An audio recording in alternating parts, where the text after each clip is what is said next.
contained in the declaration that came out as a result of this global convening. So to start off with the presentations, we have Dr. Kahal Doyle. Just, um, Dr. Kahal Doyle is a coordinator of Forest People's Program, Legal and Human Rights Program, and head of FPP Strategic Legal Response Center. He has 20 years of experience working with Indigenous peoples asserting their self-determination, land and free, prior, and informed consent rights in the context of extractive industry activities, and has supported input of Indigenous peoples into IRMA and the Aluminum Stewardship Initiative standard setting processes. He was also a lecturer in international human rights law for over a decade. Over to you, Kahal. Thanks, Rowie, and yeah, lovely to be talking to everybody today on what is yeah, quite a technical topic, but I think a really important topic. I'm just gonna give me a second. I have that dog in the background who's barking. Just gonna let him out. But bear with me. Sorry, unexpected interruption. Robbie mentioned that we prepared a background paper to sort of help people to have a common understanding of what is, quite a complex and diverse range of certification schemes spanning several sectors. But maybe just to roll back a little bit and come back to why we thought this was an important thing to do now. I think just having a little kind of reflection on the context within which the schemes emerged is important. So we all know that there is very extensive documentation on violations of Indigenous peoples' rights and environmental harms in the context of commodity production, be that mining context or palm oil plantations or logging, and now increasingly in the context of carbon credits and nature markets. And coupled with that has been, and because of that documentation and advocacy, has been a growing awareness among consumers and among buyers of the importance of having and ensuring that products are respectful of human rights and the environment in their production and in the supply chains. And that in turn has led to an increased demand for ethically sourced products and supply chains and transparency, particularly in supply chains. And at the same time, what we have also seen is significant and important developments in international human rights law and in international environmental law. And just thinking in the context of the Convention on Biological Diversity and climate change and the recognition of Indigenous peoples' key role in realizing sort of change that's necessary for us all. But as we all know, also know that national law and practice hasn't evolved to reflect that, hasn't kept pace. And instead, as Roby mentioned, production is increasing and the impacts on the ground continue to be profound. So certification standards in a way emerged over the last 2 decades to sort of fill this vacuum between evolving and improving international standards and sort of static and even regressive national law and practice. And Indigenous peoples have been, very much involved in some of these standard development processes and attempting to make sure that those standards that underpin the certification actually reflect their rights. And as we'll come to in a little while, there's been some success in that in terms of the standards themselves, reflecting the UN Declaration on the Rights of Indigenous Peoples and other important international standards.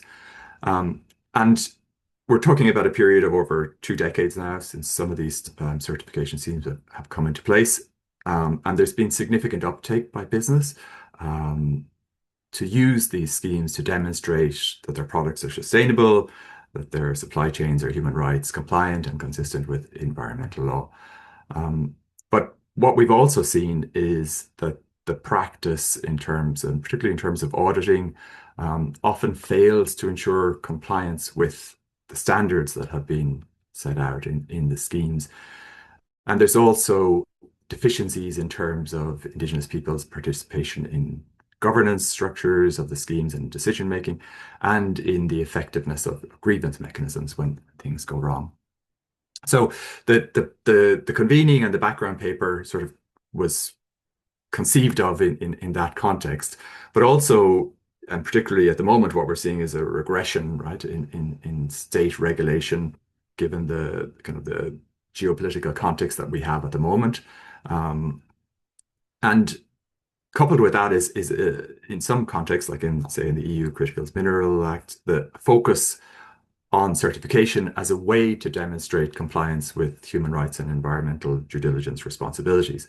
So that brings us back to the point that these standards and schemes and their implementation have the potential to raise the bar, which was their initial intent, or on the other side, to obscure human rights violations and environmental harms and essentially legitimize practices that don't actually on the ground ensure rights are respected.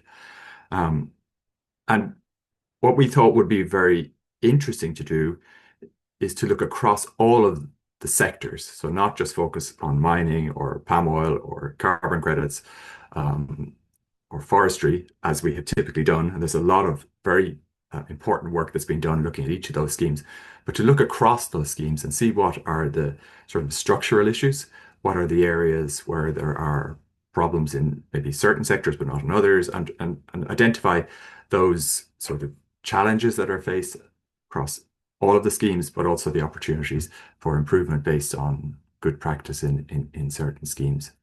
Um, so we addressed the six schemes, the RSPO, Roundtable on Sustainable Palm Oil, the FSC, Forest Stewardship Council, IRMA, the Initiative for Responsible Mining Assurance, and the ASI, the Aluminium Stewardship Initiative, and then ART, the Architecture for REDD+ Transactions in the carbon credits and sector, and VERA, again, in the carbon credit sector. And we had sort of three main objectives in the background paper, and I guess also into the convening itself. So one was just to increase the awareness of Indigenous peoples of these schemes and the diversity of them, because many people have experience with one, possibly two of those schemes, but not kind of a panoramic view of all of them, and look at this from a broader structural perspective. And to have a sort of a clearer understanding of what are the actual strengths and weaknesses of each of those schemes, and look at what are the potential opportunities and risks that come with that. And then stepping back and reflecting on all of the existing recommendations that are generally targeted at specific schemes, to compare the experiences and to try to develop strategies for how to improve certification systems as a whole. So I'll just then touch on maybe 6 or 7 of the sort of points that come out of all of that existing documentation on the various schemes that are sort of common points across all of them. And then I'll hand back to Robbie, and we can get back into the detail of what came out in the convening in relation to some of these points.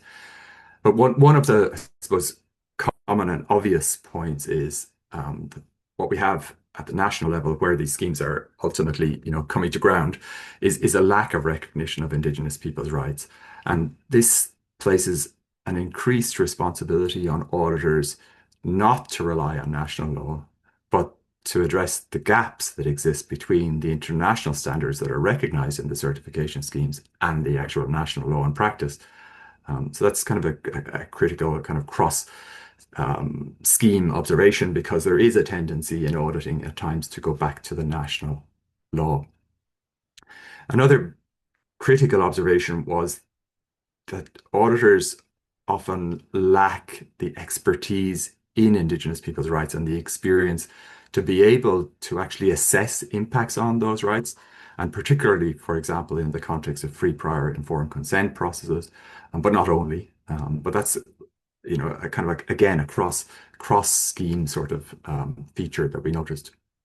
And this tends to be compounded by the fact that the time that auditors have to actually go on site, to engage with communities, to understand their situations, their contexts, which are often quite complex and have long histories, is just simply insufficient to be able to do a meaningful assessment of the respect for their rights. And furthermore, a major concern of Indigenous peoples, and this comes again out in documentation across a range of standards, is the conflict of interest that can exist between auditors who are hired by and paid for by the companies who are there assessing.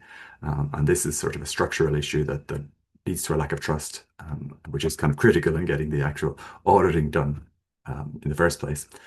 So finally, the kind of the devil is in the detail in a lot of this, but there is good high level recognition of Indigenous rights in the standards, but how to translate that into something that is actually auditable, that ensures, for example, that the auditors are able to ensure that customary lands were properly identified, that FPIC has been sought, that Indigenous people's own protocols around customary laws around FPIC have been respected, that the link between environmental impact assessments and FPIC is actually properly made, that gender impacts are properly assessed, that human rights defenders' considerations are adequately taken into consideration, that benefit sharing agreements are assessed for quality, and an important one where FPIC wasn't obtained in the past, how is that assessed in terms of what remedial steps have been taken?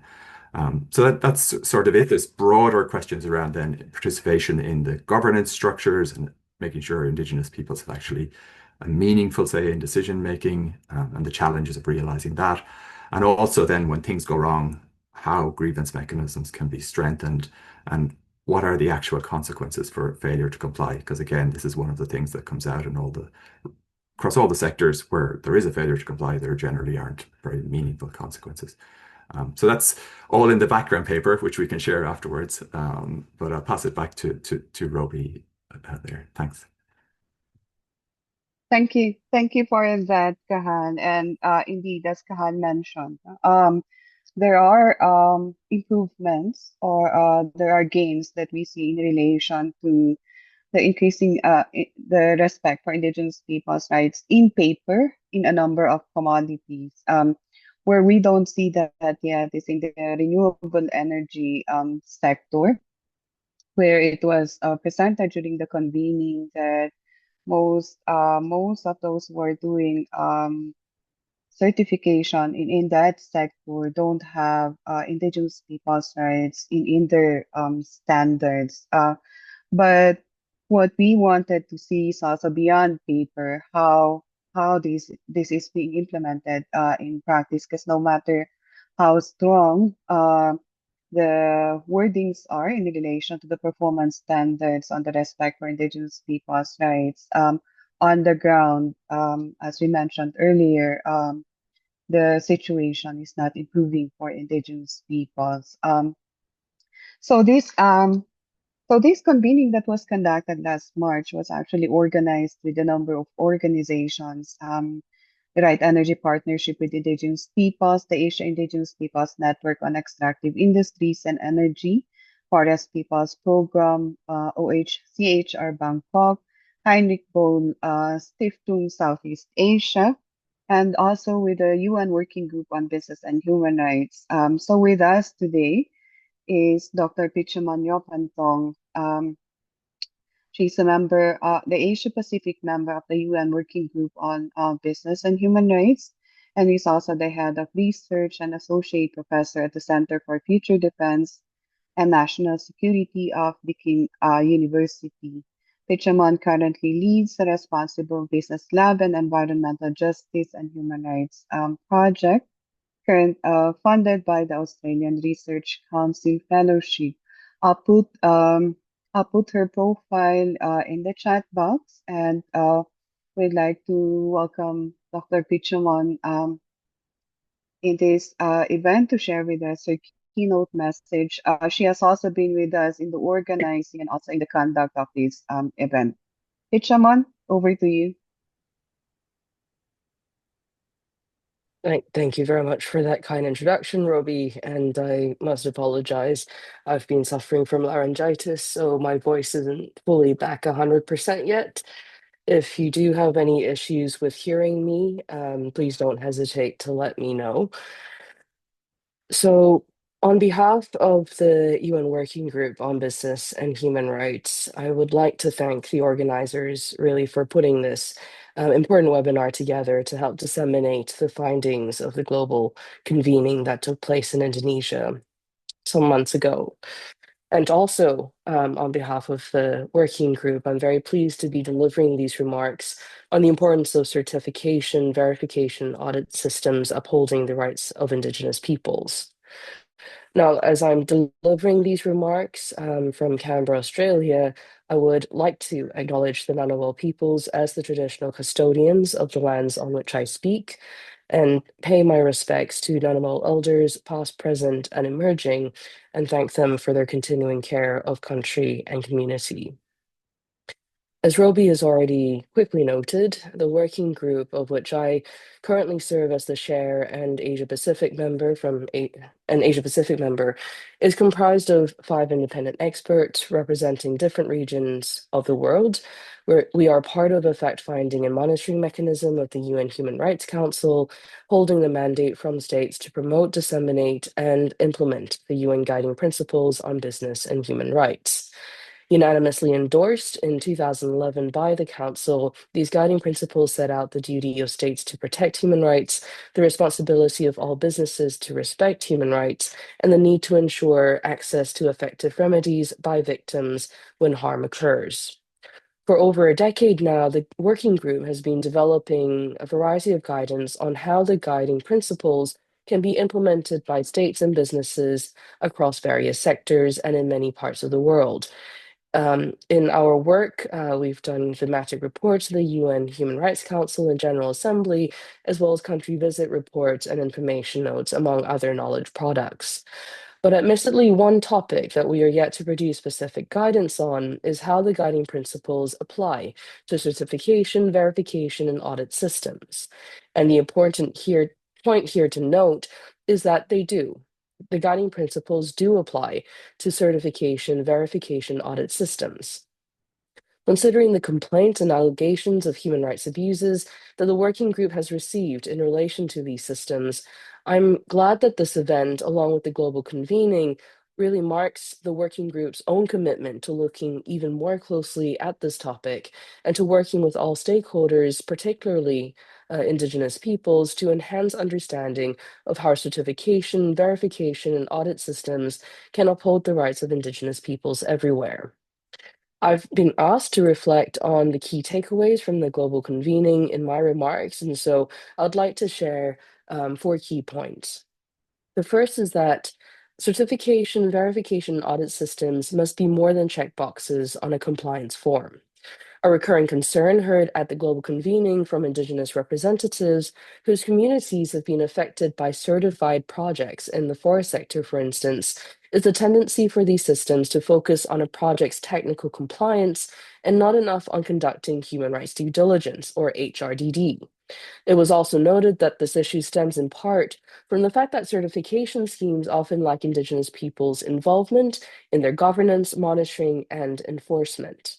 Indeed, it's important to emphasize here that while these processes can complement human rights due diligence, they should not substitute proper human rights due diligence done by businesses that are meant to be ongoing to cover actual and potential human rights impacts that a business may cause or contribute to, and where all necessary and reasonable precautions should be taken to prevent human rights harm.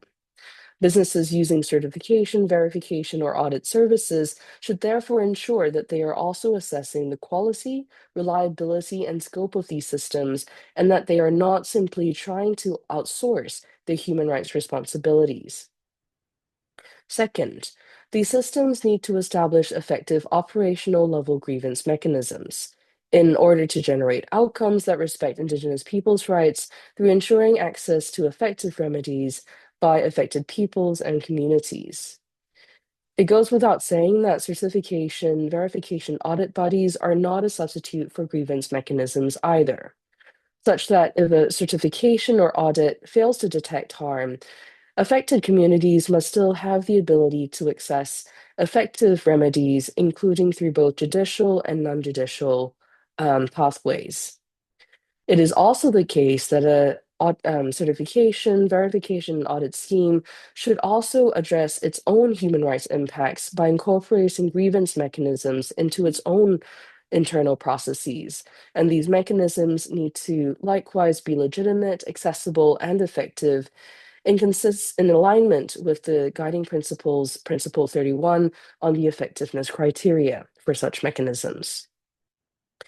Third, a certification label that comes at the expense of the very people it should be safeguarding is not certifying sustainability, but instead perpetuating injustice.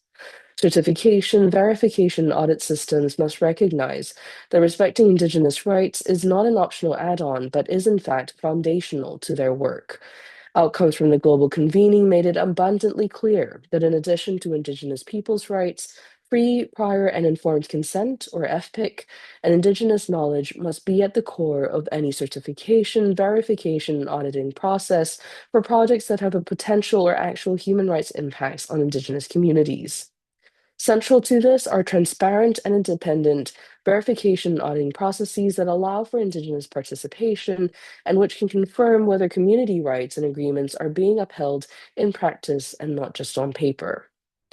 And finally, related to the preceding point I just made, verifiers and auditors should not just be trained in industry standards, but also in human rights, as well as in Indigenous cultures and traditions. Indeed, opportunities should be made available for Indigenous peoples themselves to be certifiers, verifiers, and auditors, leading assessments of whether their rights are in fact being respected. Because for too long, Indigenous communities have been systematically excluded from decisions made about their lands and territories, resources, and futures.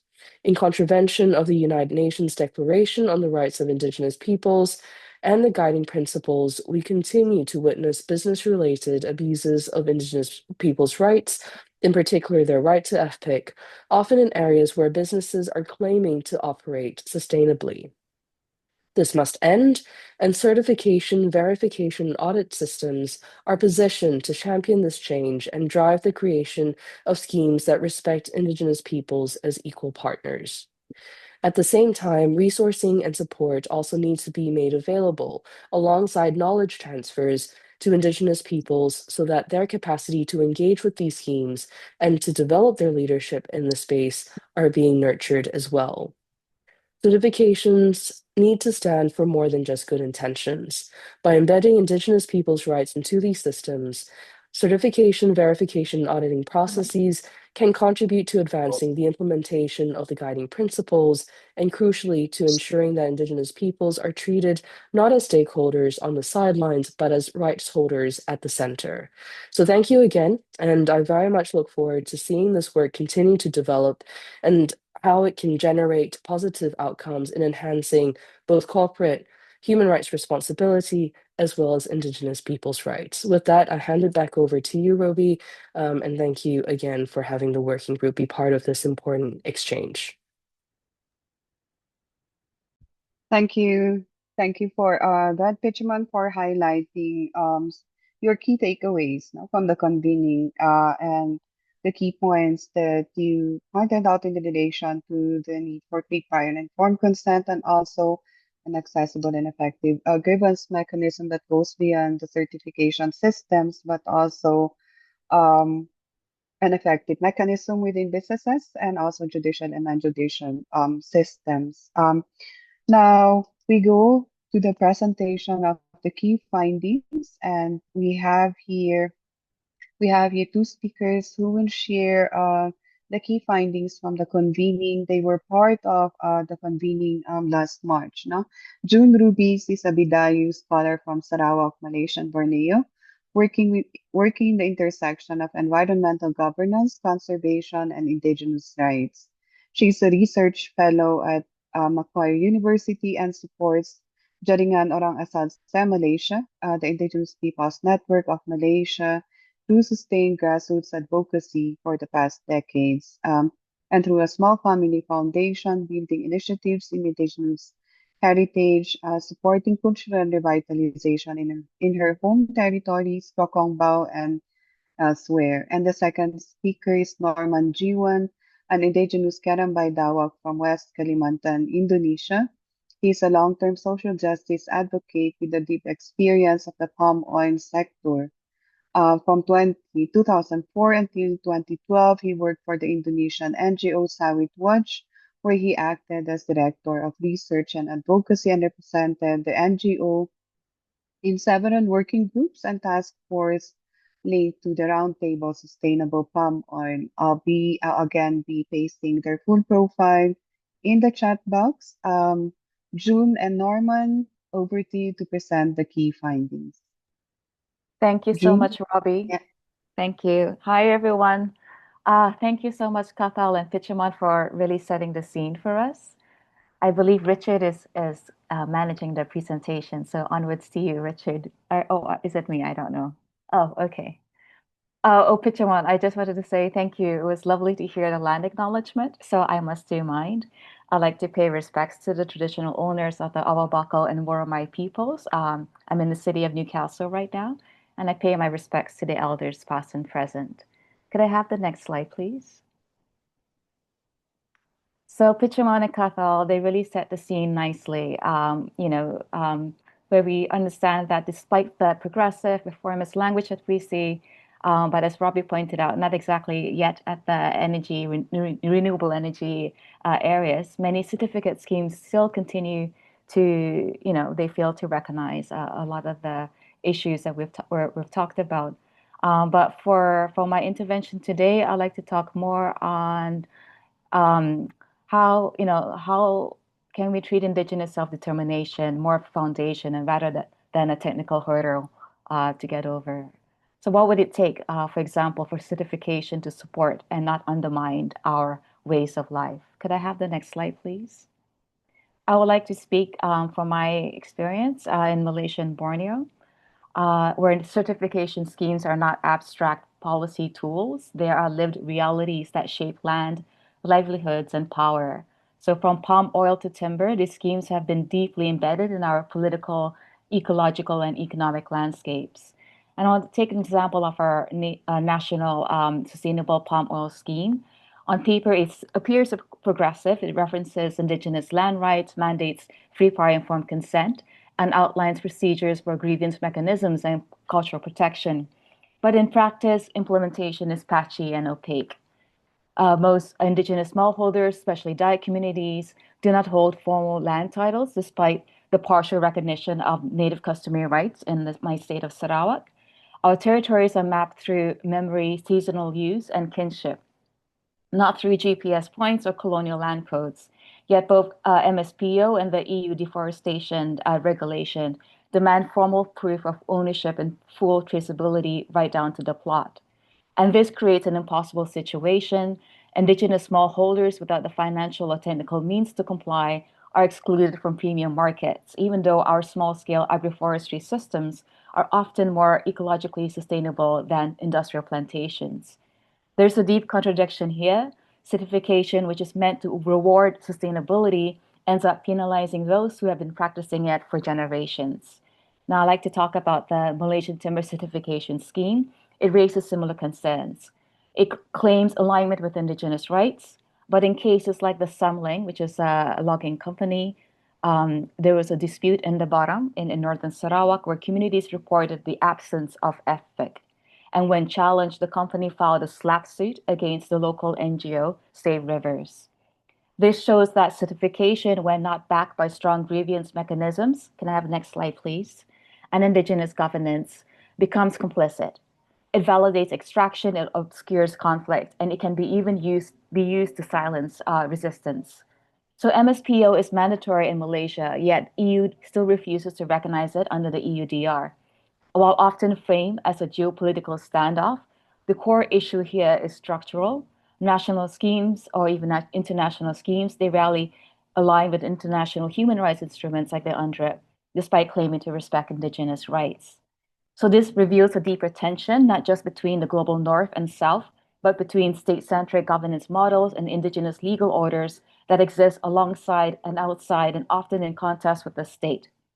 So the problem is not only that indigenous peoples are being left out of certification schemes, is that these systems fundamentally misrecognize who we are, how we governed, and what sustainability actually means in our context. Certification schemes, while well-meaning, often operate through what I call a technocratic forgetting. They focus on metrics and documentation, checklists, audit trails, and legal deeds, while ignoring memory, responsibility, and relationship. So they ask and demand for legibility to markets rather than accountability to land and kin. They ask, can you prove ownership? Can you prove traceability? Certification even in the But for us, land is not a commodity to be certified. It is kin. It is governed through daily practice, rituals, seasonal cycles, and community decision makings. So instead of just adding more boxes to tick, we need to re-anchor certification within indigenous frameworks that reflect how governance already happens on the ground. So what does this mean? Recognizing customary tenure not as a technicality to be streamlined, but as a deep living relationship. As a Myanmar colleague reminded me recently, decolonization isn't about asking the state for permission. It's about acting from the knowledge that our systems already exist. Certification needs to acknowledge that. Supporting indigenous economic self-determination, such as cooperatives or community micromills, not as CSR side projects, but as real infrastructures of autonomy that allow communities to remain connected to land and livelihoods on their own terms. Perhaps exploring jurisdictional approaches, like in Sabah, there's a jurisdictional certified sustainable palm oil, where state, industry, and CSOs sit together on a steering committee and provide advice and instructions for all local palm oil producers as potential transitional strategies, but only if they safeguard indigenous protocols and modes of decision makings rather than absorb them into state or corporate logic. And crucially, I mean, we should start building in what I call ethical pauses. Certification should not proceed in areas where land claims remain unresolved or harm has occurred. Slowing down isn't efficiency, it's responsibility. How can we reflect a refusal to sacrifice integrity for speed? So these dynamics reflect a wider pattern we see across the region, where certification schemes, rather than protecting our rights, often reinforces the very structures that displace us. So when states and businesses treat UNDRIP as optional and sustainability as a label rather than a responsibility, indigenous peoples are left to bear the consequences. Criminalization, the erosion of our governance systems, and the ongoing commodification of our lands in the name of climate or green transition. So this is not a policy gap, it's a systemic misalignment with our cosmovisions and our aspirations for the future. So many of you are already working. I saw like who's attending. Many of you are already working to improve this system. So this is not a critique of intent, but an invitation to go further. How can we shift from a service level compliance to something more alive, where sustainability is not only measured by outputs, but metrics, but by the strength of relationships and the continuity of knowledge and ability of communities to remain rooted in place. So when certification begins to reflect these deeper anchors, where it listens to the governance already happening on the ground, it can start to uncover what true sustainability could look like. So not as a label, but as a living practice. Thank you. Thank you, June. Norman? Hi, everyone. Thank you very much for the opportunity. I would like to focus on sharing my own experience in my own engagement with the early process at the beginning of the introductions of Roundtable on Sustainable Palm Oil. Especially, I was at that time representing social NGO Sawit Watch, as Robbie already introduced. And thank you, June. Thank you, June, for sharing about the systemic problems relating to the certification systems. In our experience in Indonesia, the audit and voluntary standard on sustainable palm oil, especially Roundtable on Sustainable Palm Oil, I would like to start by saying that it has a very clear cut-off date in terms of no deforestation. let's say its cutoff date is 2005. But can you imagine in Indonesia only 3.3 million hectares forest illegally planted by palm oil plantations, and the government has already audited and confirmed that there are majority of these identified illegally planted oil palm plantations are RSPO members. So can you imagine a certification system that already make it very clear? Obviously, 2005 is cut-off date for deforestation, but again, in Indonesia only, 3.3 million hectares forests illegally cleared and planted with oil palm plantations. And that was the first standard, and second standards make it very clear: zero tolerance against any unethical conduct or corruption. But recently, can you imagine RSPO members? I don't need to mention the name of the company. They involved in corrupt practices and transactions, which involve trillions of rupiah instead lost.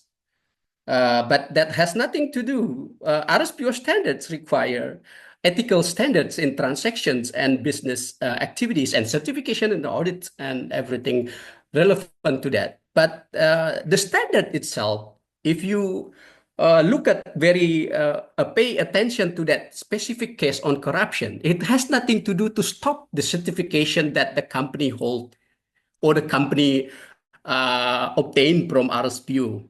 So that is one example of how the standards on ethical conduct or zero tolerance against any corrupt practices certification system in this case in the palm oil sector, especially in Indonesia, failed to prevent it or failed to really promote ethical conduct in the industry.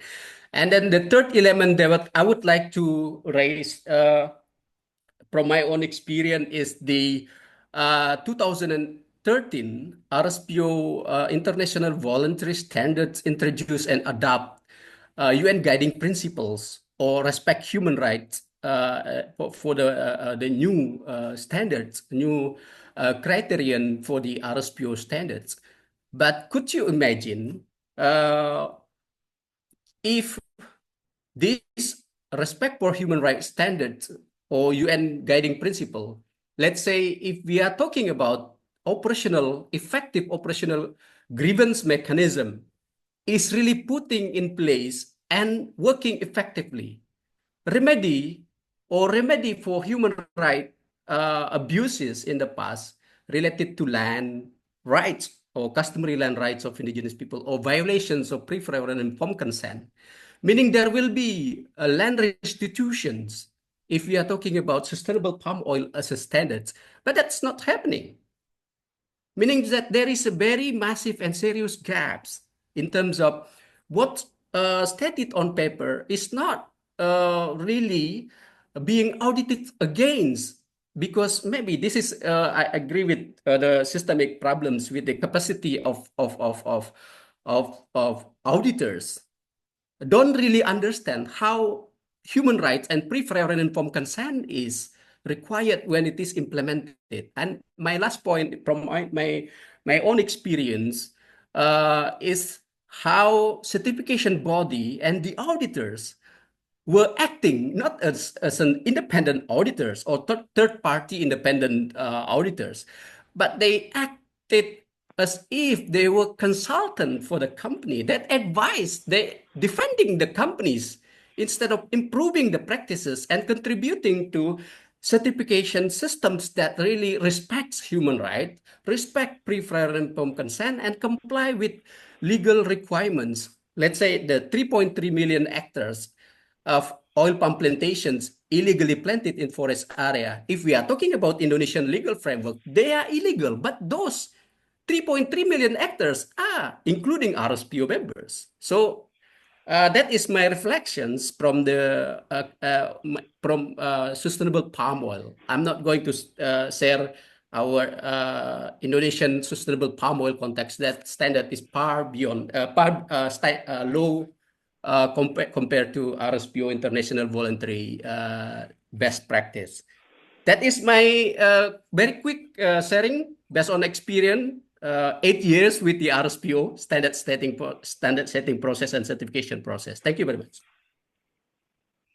Thank you very much, Norman, and also for touching on the points on the conduct of actual audits, no? Because this is one of the key concerns that Indigenous peoples raised when they attended the global convening. And what we'd like to emphasize here is that, for example, the audit of free, prior, and informed consent, it's not a procedural process. It's not a tick box process where when you assess free, prior, and informed consent, and most often in instances where audits are done in relation to free, prior, and informed consent, it's only the process that's looked at, but not really on how it was meaningfully and effectively conducted with the affected Indigenous people. So these are the key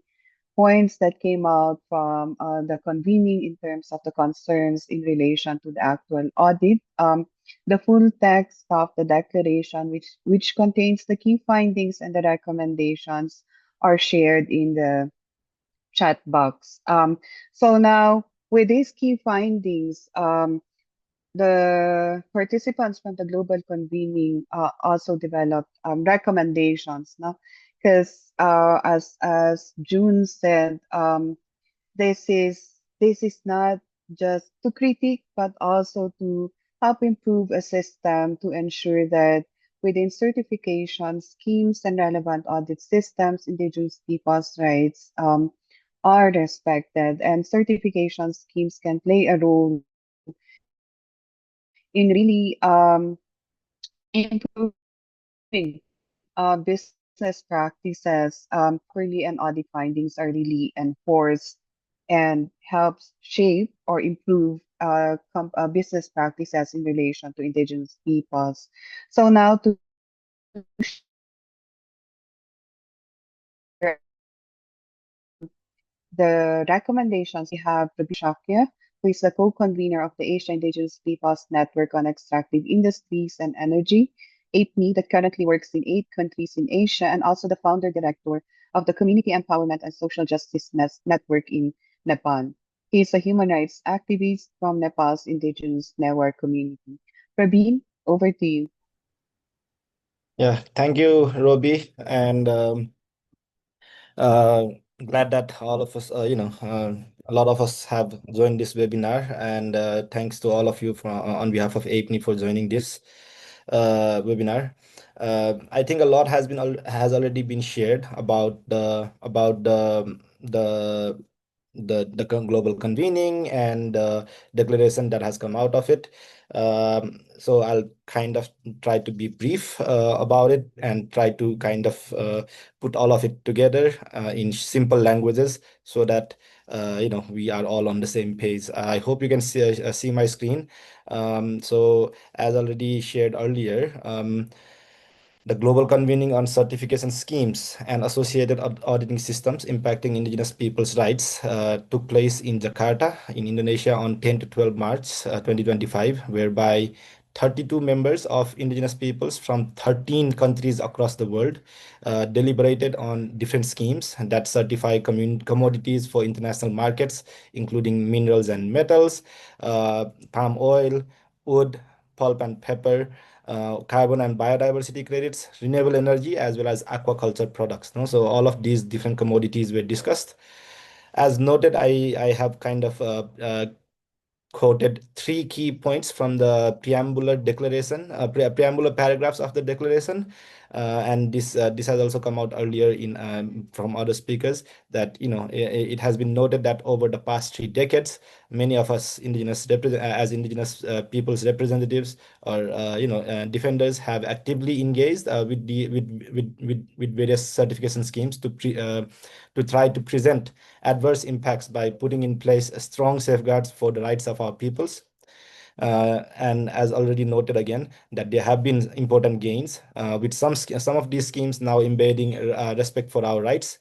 However, there were also a lot of cases and experiences shared at the convening, such as from June and Norman, who have already shared some of those experiences shared during the convening too.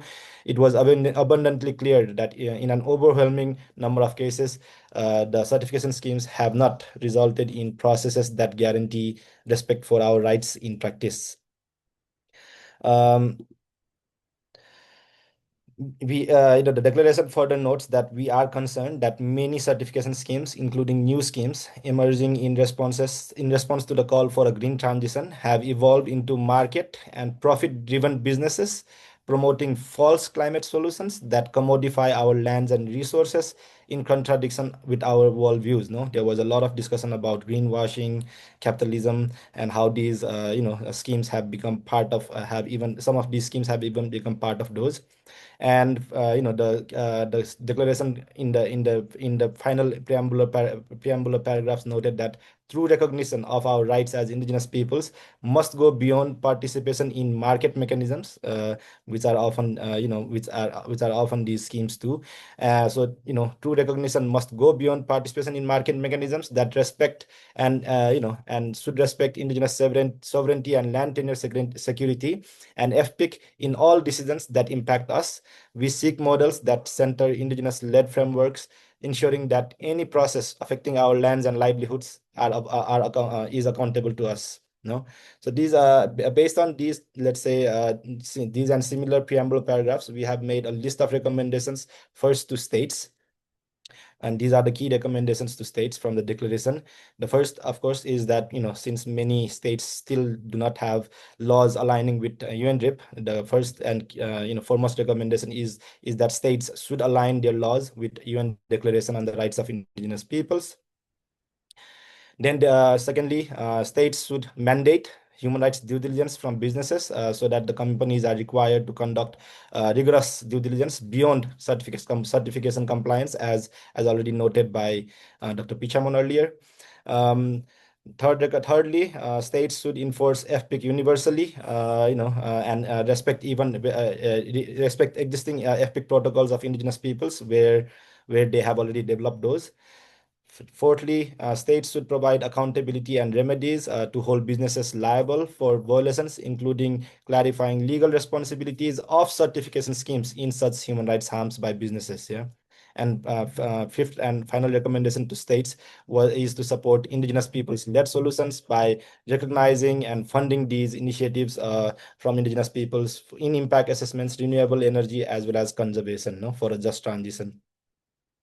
Second set of recommendations were made to businesses. So for businesses, the recommendations are to uphold UNDRIP and free, prior, and informed consent in line with the responsibility under the UN guiding principles on business and human rights. So again, businesses should also respect, should also respect our right to free, prior, and informed consent in line with indigenous laws and protocols where the communities have developed those protocols. No.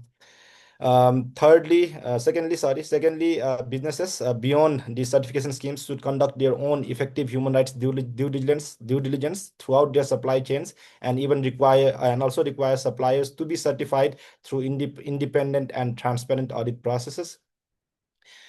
Third recommendation, if there are violations, then businesses should act on those violations by suspending or terminating relationships with their vendors or suppliers, or the violators upon credible community allegations and confirmed abuses. Fifth, businesses should ensure safe grievance mechanisms whereby there is a zero tolerance to reprisals, and these grievance mechanisms should also be accessible and gender responsive. Finally, the businesses should support ethical certification. When we say ethical certification, we mean certification schemes that guarantee UNDRIP aligned in the indigenous rights in paper as well as in practice. No. Now, coming to the certification schemes themselves, we have made a lot of recommendations to the certification schemes themselves, and these are some key, some key recommendations from those. Firstly, the certification schemes should include indigenous peoples in effectively in their processes for developing and updating their standards and align those standards with UN RIP. The certification schemes should require mandatory FPIC, free, prior, and informed consent, mandatory respect for FPIC for all audits, remediation, as well as project transfers during, throughout their scheme processes. The certification schemes should disclose audit reports fully and accessibly to the affected communities. They should protect isolated or uncontacted indigenous peoples in voluntary isolation by banning certification for any projects in their that are implemented in or have affected indigenous peoples in voluntary isolation. Fifth, we have seen some progress towards it, but still the progress is far from enough. Certification schemes should give indigenous representatives effective participation in their governance with decision-making authorities. The schemes should eliminate auditor conflicts by decoupling finances from companies so that auditors are, as Norman has already said, are not seen as consultants or staff of these companies. The schemes should also strengthen their own grievance mechanisms in line with the effectiveness criteria for non-judicial grievance mechanisms that are provided in the UN Guiding Principles on Business and Human Rights.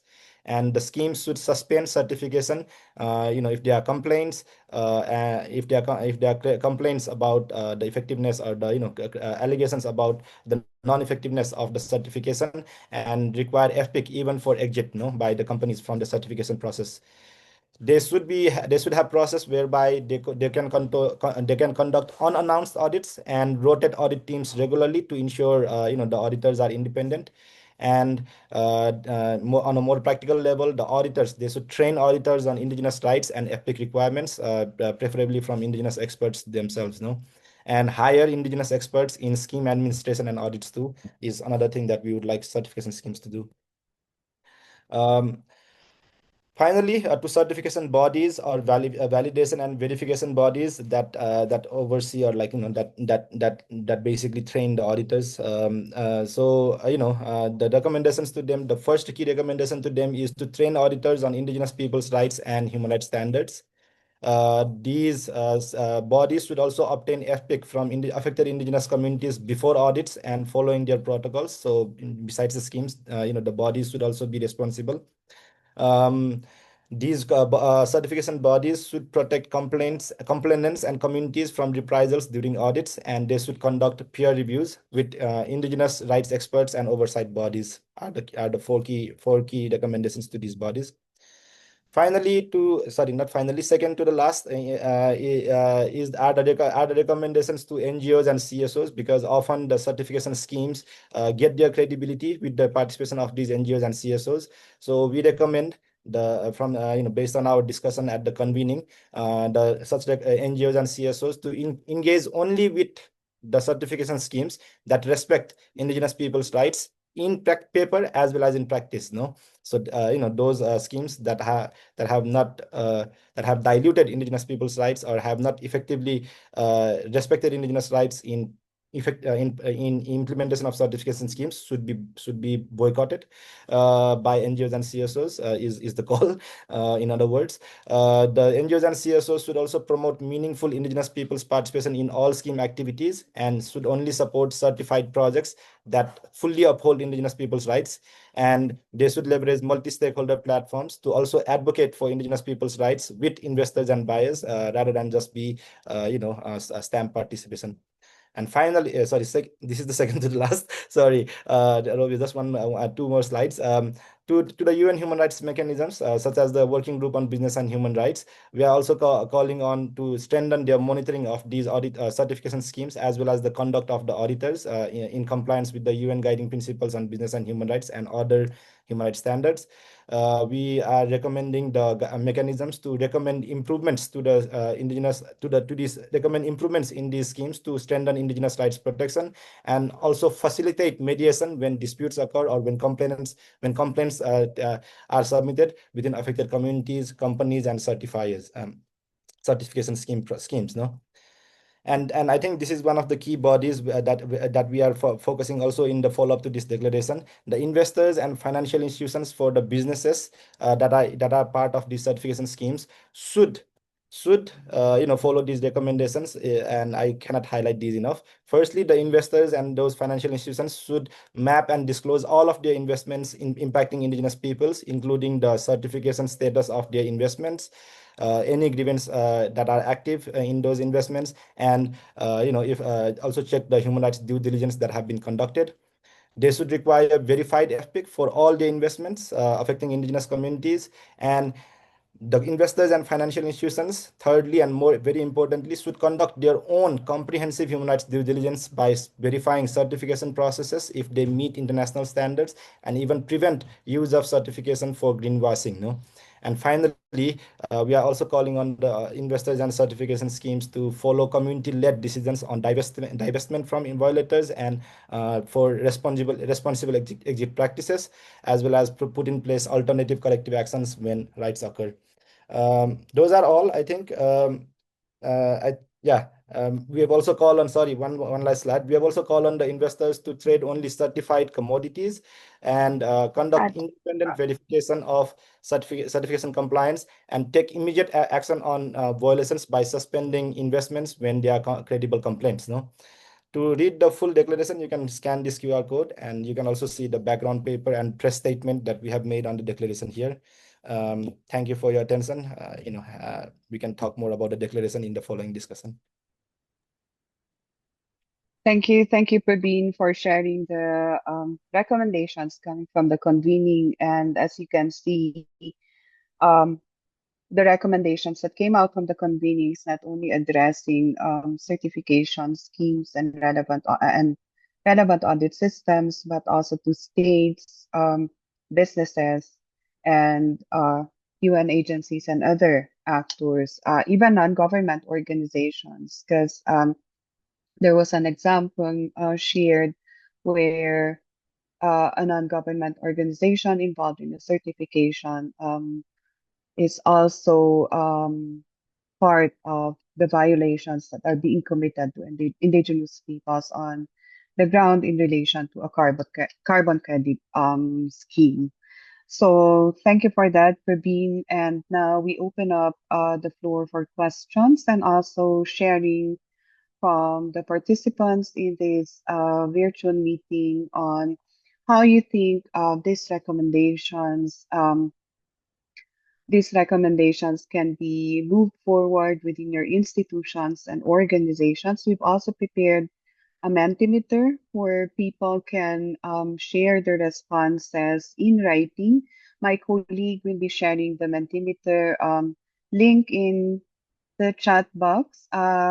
But while doing that, the floor is now open for questions and also sharing from participants. There's actually already a question here in the chat box on how feasible and effective is it to conduct capacity building for companies to learn about existing local knowledge systems and culture instead of always asking local communities to go through capacity building to understand Western certificate and audit systems. Let me see. There's another question here on, in terms of mining for energy transition, a huge risk emerging is a consolidated mining standard that has gone through the first public consultation. Could you comment if you have reflections on this emerging standard that clearly does not ensure free, prior, and informed consent? So those are the two questions that came out. Any of the speakers can respond. For those who would like to ask a question or also share the work that you do in relation to improving the systems, certification systems or audit systems within your institutions, do raise your hand or also type in the chat box. Kahan, go ahead. Thanks, Robbie. While people are coming up with questions or their inputs, I can just start the response to those two those two questions. So maybe starting with the second one first, the one on the consolidated CMSI, the Consolidated Mining Standard Initiative that is being led by the ICMM. So yes, we're very conscious of that when considering which standards we would sort of focus on in the convening and in the background paper. So we quite deliberately picked the IRMA standard and the Aluminium Stewardship Initiative standard because both of those have unambiguous recognition of the need to respect Indigenous peoples' rights and free, prior, informed consent as affirmed in UNDRIP. Particularly IRMA, which is very clear and has more detail in terms of what that actually means in practice. But both of those standards are also going through revision processes. So it's an important time to reinforce that and to expand on that and ensure there's clarity and have it as a counterweight, very much as a counterweight to this ICMM-led initiative, which, as you've noted in the question, doesn't have strong protections in relation to FPIC and includes language that suggests that when the state deems FPIC not to be necessary, that can be acceptable in certain situations and leaves a lot of space there for interpretation. And that standard is not a standard at the moment that is a certification standard, but Copper Mark are involved in it, which has its own certification scheme, and so it could become the basis in the future for some attempt to weaken what we already have. So there's this balance, I suppose, this threat of weakening these standards, and at the same time we're trying to strengthen their actual enforcement.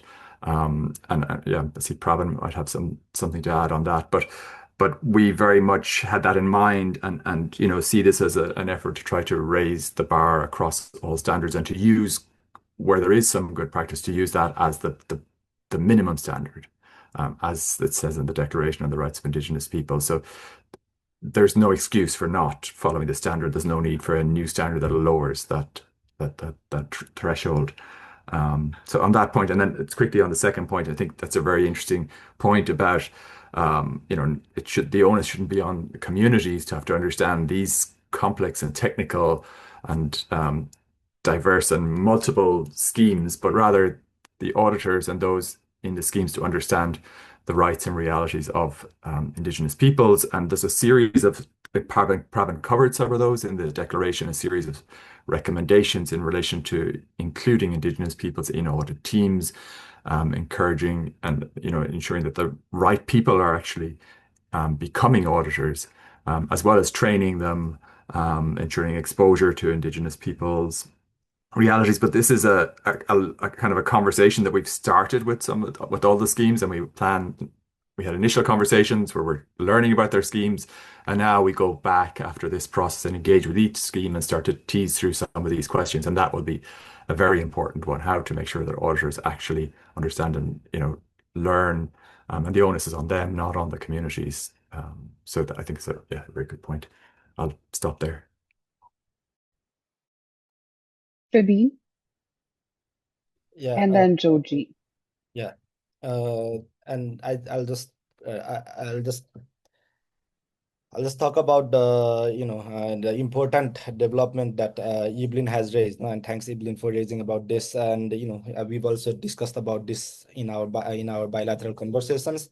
That particularly on behalf of APNI, we are very concerned about this about the dilution. That this new initiative, the Consolidated Mining Standard Initiative, is trying to bring in with regards to respect for free, prior, and informed consent in mining operations. I think ICMM, during the updating of the Indigenous Peoples and Mining Position Statement, already kind of introduced such dilution in their position statement, whereby they have kind of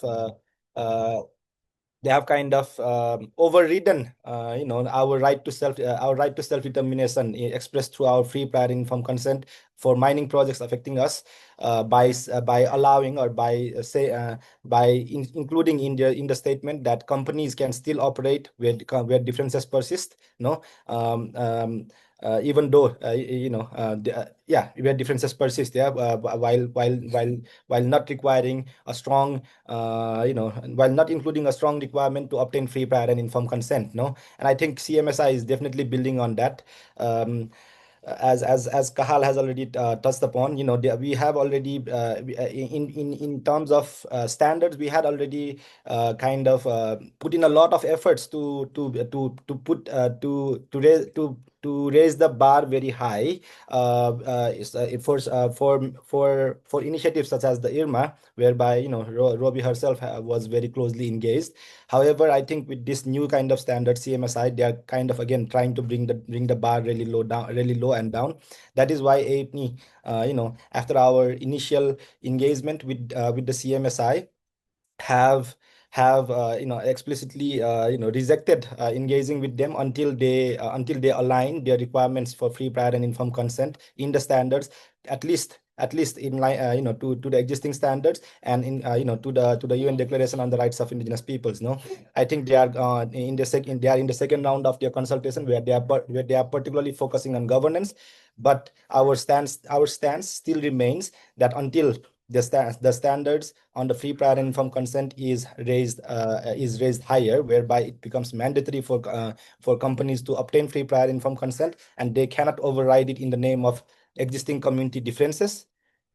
We will, I think, at least APNI has informed them that we will not be engaging in any consultation. So we look forward to seeing the second draft of the revised draft of their standard, to see how we can engage. But yeah, I mean, it is definitely kind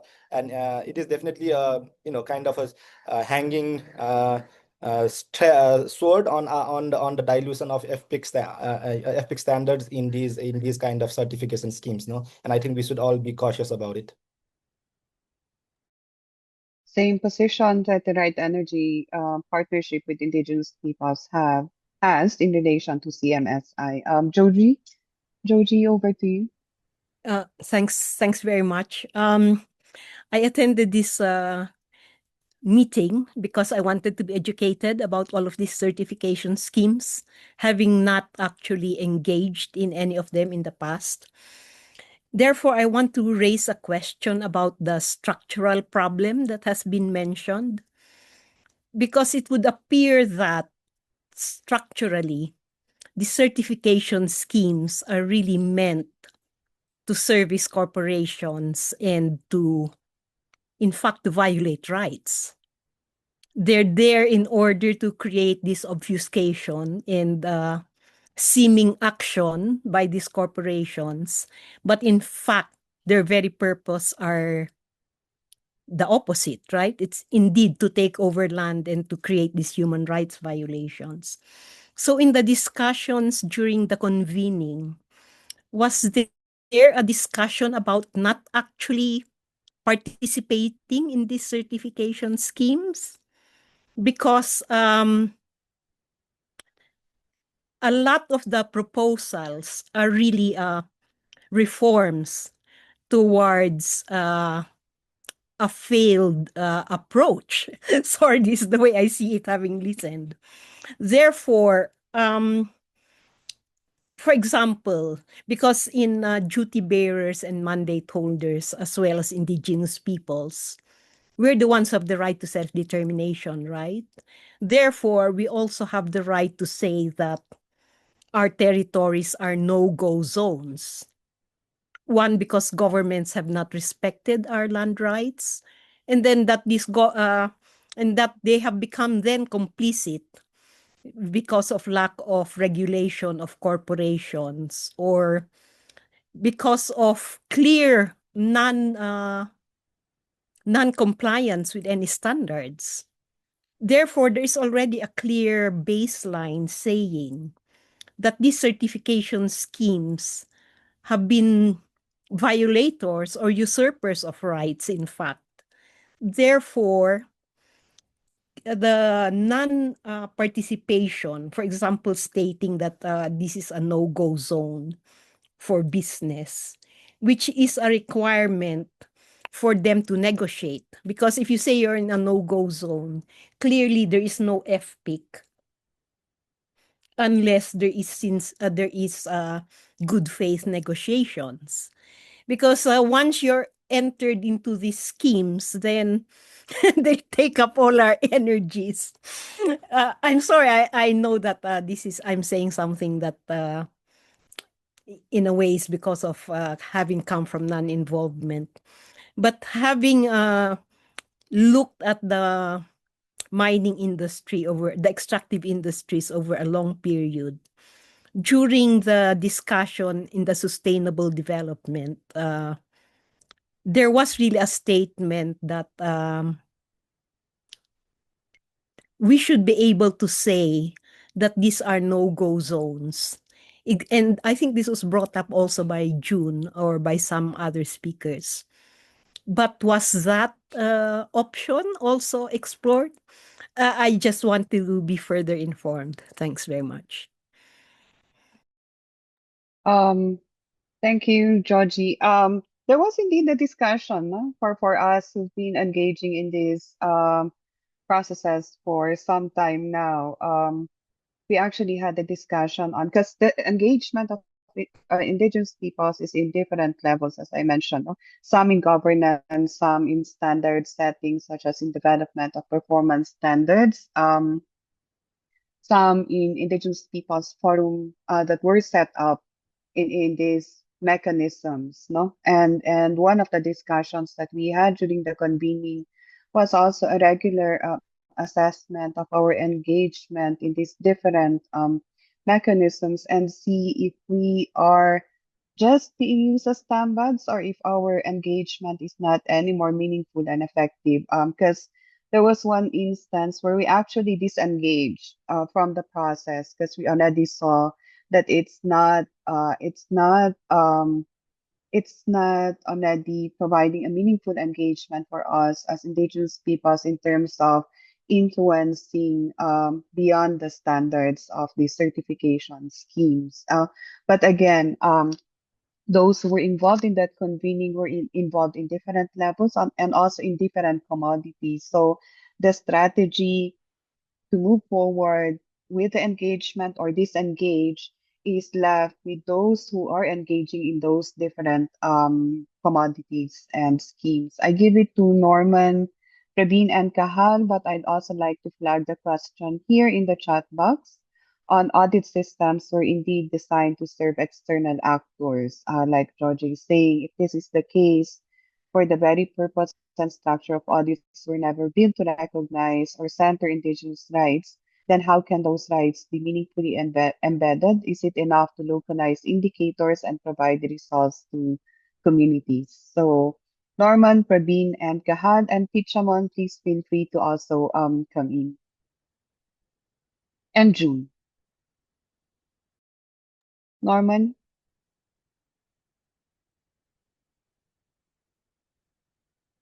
Norman, are you there? Okay, we'll go to you first, Praveen, then I'll come back to Norman.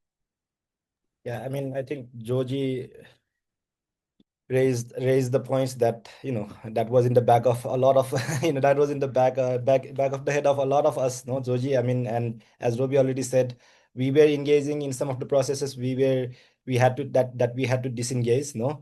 However, a lot of people in the room were continuing to engage because these mechanisms at least provided some avenues for grievance that that they could not find in their national legal frameworks, or in basically these schemes were providing some additional leverage over these business projects affecting them, no. So I think there was a it was a many of the participants also saw advantage of these schemes.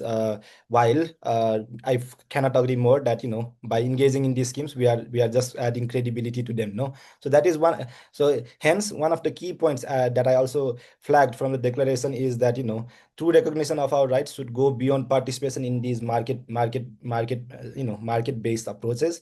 And one of the key roadmap actions that we also discussed. Unfortunately, I could not get into the roadmap, and I think a lot of the roadmap is still yet to be finalized.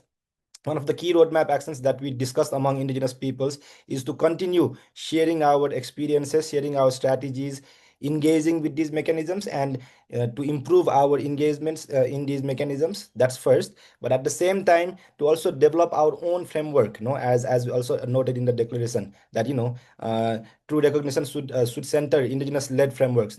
So the other one of the way forwards that we discussed was to also develop indigenous-led framework for certification, or indigenous-led framework for let's say, let's not even call it certification, but indigenous-led framework, led framework for allowing businesses to happen in our lands, territories, if that is in that respects our self-determination or our right to free, prior, and informed consent. No, so I think those are the two key things that we also discussed, that I think perhaps we should definitely make sure that we convey when we inform about the declaration. Yeah. Kahan? Yeah, as Pravana said, it's definitely sort of one of the underlying questions that we were all grappling with, in the lead up to this and during the convening and following it. But I think it's quite a complex question, and you have to go back to look at where these schemes came from, and many of them came out of NGO, civil society, Indigenous peoples involvement initially, and then they morph over time into something bigger and more industry controlled. The transition, the secretariat and the control over it changes. So there's that element to it. There's also the fact that there's a diverse range of perspectives among Indigenous people. So the Canadian First Nations, for example, are referencing IRMA as a standard, which should be the basic standard for all mining companies to engage with, because that standard reflects the declaration, FPIC, so on. And so those types of uses can be made of it. I think there's a question of when you engage, how much. So at the standard setting point, maybe at the grievance point, but how much do you get involved in governance and participation in these schemes? Because you can waste an awful lot of time. So there's that element, and I guess there's trying to.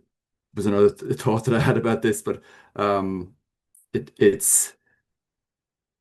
Yeah, and there's questions of the utility of these standards in certain contexts and not in other contexts. And if you don't want to mine in your lands, then maybe you're better off not engaging at all with this. But if you are in a situation where that's almost inevitable, then maybe it gives you some leverage. Or you have the other consideration around things like the CMSI, so the industry push for weaker standards, and if we're not at the table, we get eaten. They will just be replaced by weaker standards, and the bar will be lowered. So it's as we all know, these are very complex sort of power dynamics that we're involved in, and it's a question of where we can be strategic and invest our time wisely and get the most out of. Yeah. Norman. And Norman's hand is down again. Do you want to respond? Yes. Sorry. Go ahead. I have a technical problem with my. I agree with Joji, and as Indigenous people, we are right holders in this certification scheme and audit processes. Auditors still see us as if we are stakeholders, not right holders. Why I have to respond to this Joji point about the importance of we as right holders to say no go to our our only forest and customary land and indigenous rights that are remaining, because the current certification system, especially for the sustainable palm oil, the standard is justifying further and more expansions in forest areas. So that's why I don't think the current voluntary international certification standard is going to stop deforestation soon. It's even promoting and expanding further in forested area or high tropical forest countries. These expansions, I mean, the only things that in the future, the best scenario for commodity certification in the future must be about improving the existing commodity systems, not promoting further and future expansion, especially in indigenous territories.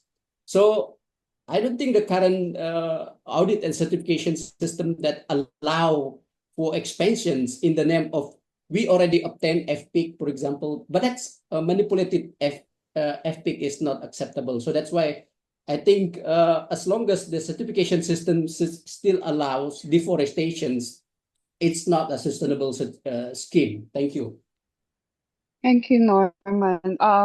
In terms of engaging also in the process, again, back to Jody's question, one of the key recommendations that also came out from the convening is that when audits are conducted, free, prior, and informed consent should be implemented. And that gives the community, the indigenous peoples, the option on whether to engage in that actual audit or not.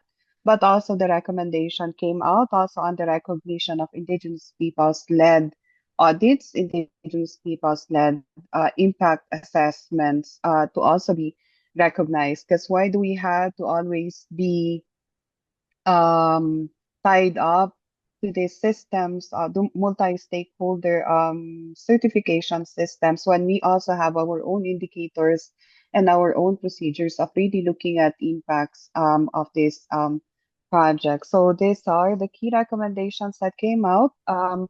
And this is just the first of the many convenings that we'll be conducting to share the outcomes of the declaration. And we're happy to note that one of the support groups who joined us in the convening took on the recommendations that came out from the global convening and integrated key elements into the standards that they were helping support. We have 3 more minutes. Yes, Evelyn, the FPIC protocols of indigenous peoples is indeed also a key recommendation. We have 2 more minutes. I give it to you, Praveen, and then we close the session.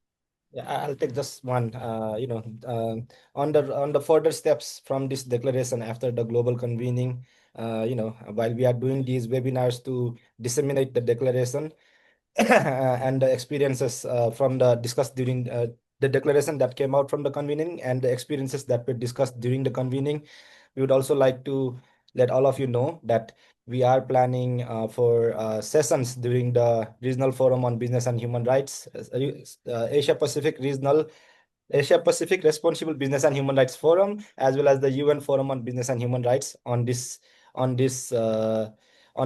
issue, on this matter, on this topic, building on the discussions during the global convening. While at the same time, we'll also be taking these discussions into other, in other relevant processes such as the climate change COP, as well as the New York Climate Week. We hope that a lot of you would also lend your support to the declaration, lend your support and collaboration in further making sure that the declaration is from the convening is implemented, and we the certification schemes do not become another avenue for violation of indigenous rights, but at least we get some leverage from them, while we also work towards our own framework for our businesses and our certifications in our own lands and territories. Thank you. Thank you, Praveen. just quickly glean on the indigenous peoples in voluntary isolation and defenders.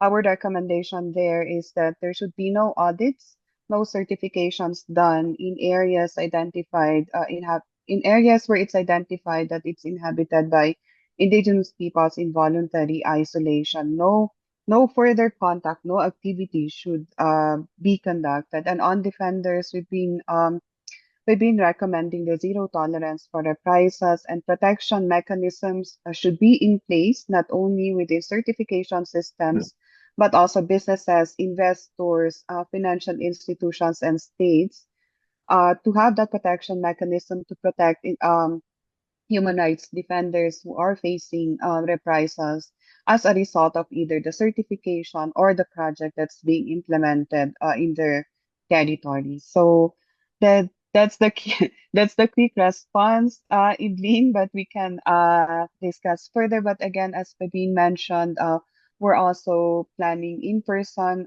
dialogues and events during the Responsible Forum on Business and Human Rights and the UN Forum on Business and Human Rights in Geneva on November. Thank you so much, everyone, for joining this session, and we look forward to working, collaborating with you all to move the recommendations forward. Thank you. Thank you. Thanks. Very Thank you, informative. Pichaman. Thank you. Thank you. Thank you. Thank you.